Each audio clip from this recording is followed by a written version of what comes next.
मनोरञ्जनले पनि चाहिँ दस्तावेजहरू लेख्न पर्यो भने धुलीखेलको रिसोर्टमा गएर लेख्ने चलन थियो। हाम्रो साथीहरूले पनि एउटा सेमिनार पेपरको तयार गर्नको लागि पुरै सातबारीको चर्चित होटल होराइजनमा आएर यहाँनिर काम गरिराख्नु भएको छ। ल यो टिम है साथीहरू यही हो। नलाउनु भने पनि सबभन्दा पहिले चाहिँ यो एलिना मिसाई देखाएर लाउनु पर्छ। यता हेर्नु त। ल ल के छ त ढिटाल बहिनीको खबर?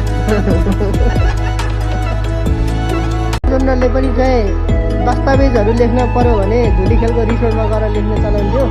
हाम्रो साथीहरूले पनि एउटा सेमिनार पेपरको तयार गर्नको लागि पुरै सातबारीको चर्चित होटल होराइजनमा आएर यहाँनिर काम गरिराख्नु भएको छ।